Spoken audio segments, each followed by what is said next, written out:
আসসালামু আলাইকুম।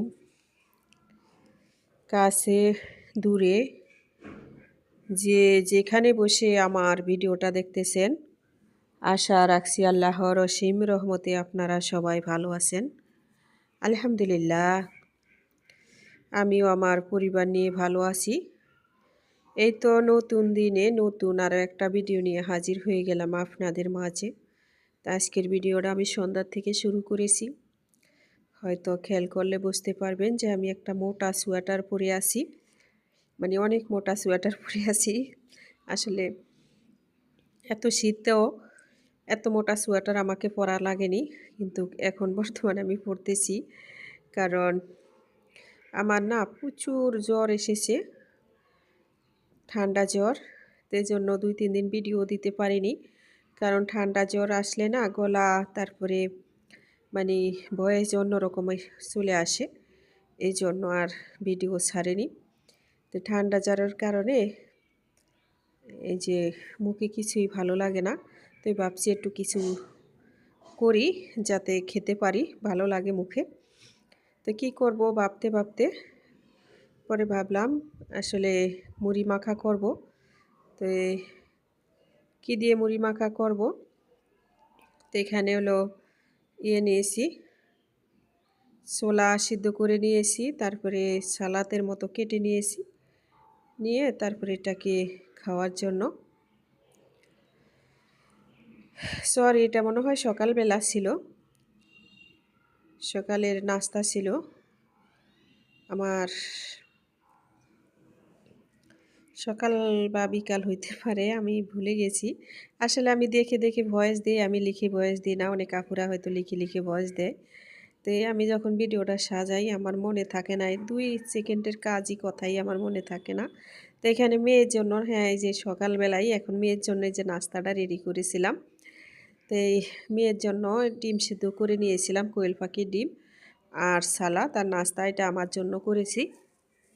তো আমি নাস্তাটা খাওয়ার আগে একটু কালিজিরা খেয়ে নিব। আমি হয়তো চিয়া সিড খাই, এটা আপনাদের সবার সাথে শেয়ার করি। আর যে খাই কি বলে, কালিজিরাটা যে খাই এটা আর শেয়ার করা হয় না। এটা আমার ছোট ছেলের নাস্তা সাজিয়ে দিয়েছি। তাই আমার ছোট ছেলে বলতেছে যে আমি দোকানেতে রুটি পাওয়া যায়, ওই রুটি দিয়ে দুধ দিয়ে ভিজিয়ে খাবো।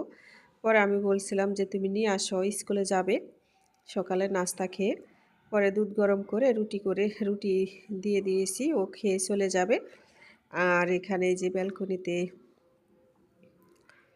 এসে বসলাম, মানে এটা একটা ব্যালকনি ছিল, কিন্তু এখানে আমরা ব্যালকনির যে একটা সুন্দর থাকে ওটা রাখিনি, এমনি একটা জায়গা করেছি যাতে এখানে আলো বাতাসটা বেশি আসে। মানে ব্যালকনির যে এরিয়াটা দেওয়া লাগে ওইটা দিয়ে নিয়ে ডাইরেক্ট করেছি। তো এখানে রোদে বসে বসে এই যে সকালে নাস্তাটা করতেছি। দুধ চা করে নিয়েছি, আর হলো যে এই যে সালাদ দিয়ে বুটটা একটু নিয়েছি সকালে নাস্তার জন্য। তো প্রচণ্ড জ্বর আর হলো যে ছিল, ঠান্ডা ছিল, এখনও আছে, এখনও জ্বরটা যায়নি, ঠান্ডাটা ভালো করে যায়নি। তো এখানে নাস্তা করতে করতে আমার প্রিয় প্রিয় ভাইয়া আপুদের কাছে একটু বলি, প্লিজ ভাইয়া আপুরা মনে না থাকলে একটা লাইক দিয়ে ভিডিওটা দেখেন। আমি কয়েকদিন ধরে ভিডিও ছাড়তে পারিনি, হয়তো আপনাদের ভিডিওগুলো দেখতেও পারিনি কতদিন। তো আমি আশা রাখবো যে আপনারা কিছু মনে করবেন না।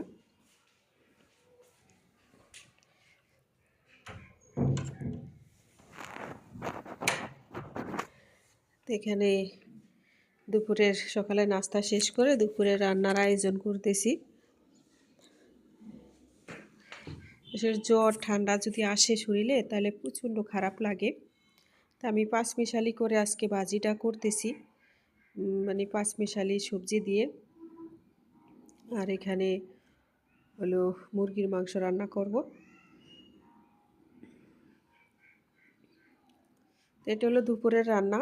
তো শরীরটা ভালো না দেখা ওইভাবে মানে রান্নার বেশি একটা আয়োজন করিনি।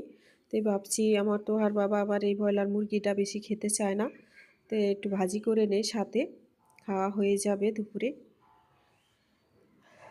আর বাচ্চারা তো ভাজি খাবে না, ওরা মুরগি পছন্দ করে, মুরগি খাবে।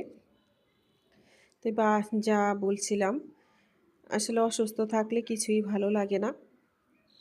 আপনার কি বলে, ঘরের কাজ কাম, তারপরে খাওয়া, কিছুই ভালো লাগে না। তো আমার কাছে এরকমই, কিছুই ভালো লাগে না, কারো ভিডিওর দিকে তাকাতেও পারতেছি না, প্রচণ্ড মাথা ধরে আসছিল।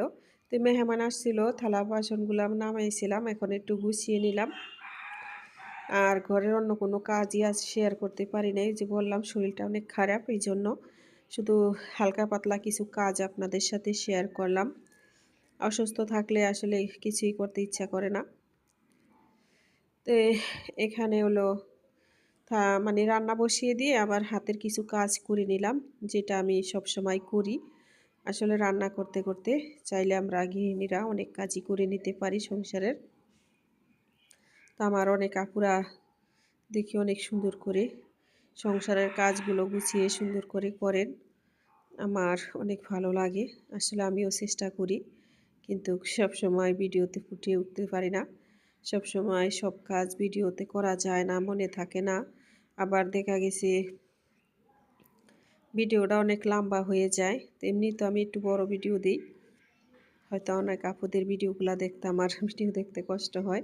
তো এই সব আপুদের উদ্দেশ্যে বলবো, আপুরা আপনারা যতটুকু পারেন দেখেন, দেখে তারপরে কমেন্ট করেন। আপনারা যে আমার ফুল ওয়াচ ভিডিও দেখার দরকার নাই, স্কিপ করারও দরকার নাই, যেটুকু মন চায় ওটুকুই দেখেন আপনারা যেটুকু পারেন। আর এই যে এখানে রঙের কাজটা করতেছে, এখনও বাউন্ডারিটি করতেছে, এখনও উপরের ফুলগুলা করা হয় নাই। কীরকম হয়েছে একটু বলবেন। এটা হলো লাল দিছিল, লাল সবুজ, এখানে একটু ভালো লাগতেছিল না, পরে এটা বাদ দিয়ে আবার হলো যে এই যে এখানে বেগুনি আর গোল্ডেন করছে। এটাই লাস্টে চয়েস করছি আমরা সবাই। তো এইটা কীরকম হয়েছে বলবেন। তো আজকে আমি হলো ধনিয়া পাতা পূজন করে রাখবো, কিছু ধনিয়া পাতা, কারণ সামনে যত রোজা আসতেছে, প্রায় সময় ঘরে আমাদের সব সময় ধনিয়া পাতাটা কিন্তু থাকে না, অনেক সময় বাজার থেকে আনতেও মনে থাকে না। তো এই জন্য এখন কিছু ধনিয়া পাতা আস্তে আস্তে এনে মানে প্রতিদিনই যাই আনি কিছু কিছু করে হলো করব, পূজন করে রাখবো, যাতে রোজার ভিতরে আমার ঘরে না থাকলেও আমার চলে যায়। আসলে আমি ধনিয়া পাতাটা 12 মাসই খাই ঘরে পূজন করে রেখে, হয়তো ভিডিওতে বেশি একটা শেয়ার করি না। তো এখানে পাতাটাকে আমি ধুয়ে সুন্দর করে পানিটা ঝরিয়ে নিয়েছি। এখন একটা বক্সের ভিতরে রেখে হলো মুখটা বন্ধ করে দিব। আর হয়তো যে সময় আমি এটা খাবো আপনাদের সাথে শেয়ার করব, যে আমার ধনিয়া পাতাটার কালার বা গ্রান দুইটাই একদম সব ঠিক থাকে। আসলে প্রচণ্ড কাশি, তো একটু ভয়েস দিতেছি, একটু অফ করতেছি, একটু ভয়েস দিতেছি, অফ করতেছি, এইভাবে আজকে অনেক কষ্ট করে ভয়েসটা দিতেছি। তো এটা হলো সন্ধ্যার ভিডিও, সন্ধ্যার নাস্তা বানাবো। তো ওই যে বললাম শরীরে জল মানে জ্বর দেখে কিছুই ভালো লাগতেছে না। তো এই সন্ধ্যার নাস্তা কি বানাবো ওটাই আপনাদের সাথে শেয়ার করতেছি। হ্যাঁ, এখানে বেগুনটা আমি সুন্দর করে একদম পাতলা পাতলা করে কেটে নিতেছি।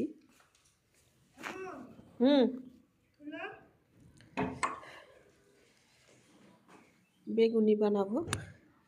আসলে দিনে ভয়েস দিতে গেলে যেটা হয়, সব সময় ডিস্টার্ব ফিল করতে হয়। এই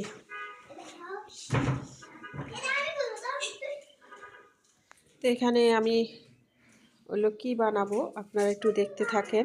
আর আজকে সারাদিন একবারও আমি এই সোয়েটারটা শরীর থেকে খুলিনি, সারাটা দিন আমার সোয়েটারটা গায়ে আছে। তো গরম পানি দিয়ে গোসল করছিলাম ঠিকই, কিন্তু গোসলের পরেও আবার গায়ে দিছিলাম, নিচে আরও একটা গায়ে দিছি, মানে দুইটা সোয়েটার একসাথে গায়ে দিয়ে আসি। তাও মনে হয় যে আমার শীতটা যাইতেছে না।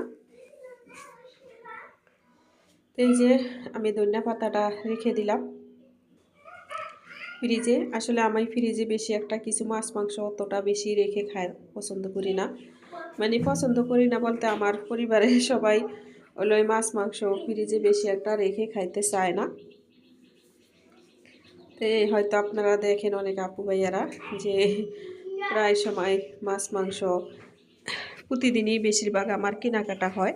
মাছ মাংসর বাজারটা আমার দৈনিকই বেশি কিনা হয়। হয়তো একদিন করলে 2 দিন এভাবেই আমাদের খাওয়া হয়। তো এখানে যে ছোলাটা সিদ্ধ বসিয়ে দিলাম প্রেসার কুকারে। আলু দিয়ে ছোলাটা সিদ্ধ করে নিতেছি, দুইটাই একসাথে হয়ে যাবে এভাবে সিদ্ধ বসাইলে।